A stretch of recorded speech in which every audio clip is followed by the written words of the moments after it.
Tinuldukan na ni Maguindanao del Norte gubernatorial candidate Datu Tukaw Mastura ang isyu ng kanyang pagkandidato sa gubernatorial race sa ilalim ng United Bangsamoro Justice Party o UBJP at Partido Federal ng Pilipinas. Ibinahagi ng opisyal na makailang beses siyang kinausap hanggang sa umabot sa punto na ang Malacanang na anya ang nagsabi sa kanya na siya ang napiling kandidato para sa posisyon sa May 2025 elections. Isinapubliko ito ni Mastura sa kanyang talumpati sa ginanap na joint proclamation rally ng PFP at UBJP araw ng Sabado sa Cotabato City. Tinangayan ako sa Davao ni SAP. Nakatulong ako ng Peteruan. Tigin ni sa kay kandidato na presidente. UBJP.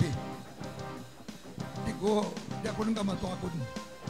Tigin si Sami man. Si Sami tigin ang nagsabi na ikaw ang piliin. At tigong, mag-isip ako. Nakatulong ako na kamityara ni Gob Tamayo.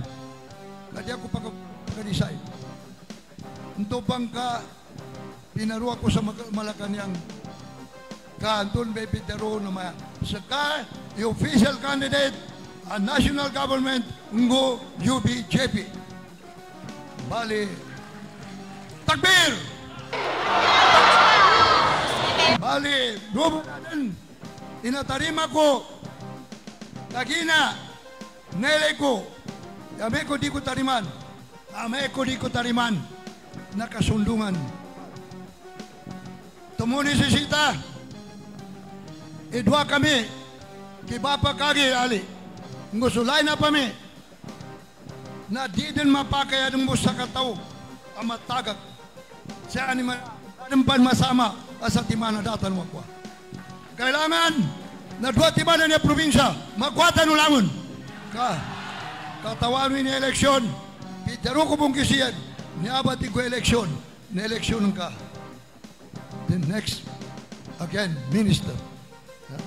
Niya ba, pamikalan tanong, ya tanong, ya ko di ka tanong, tanong si, niya ba eleksyon na, kunar kita no eleksyon, mamikal tanong, eleksyon yung medyo. Kasabutan na ko no?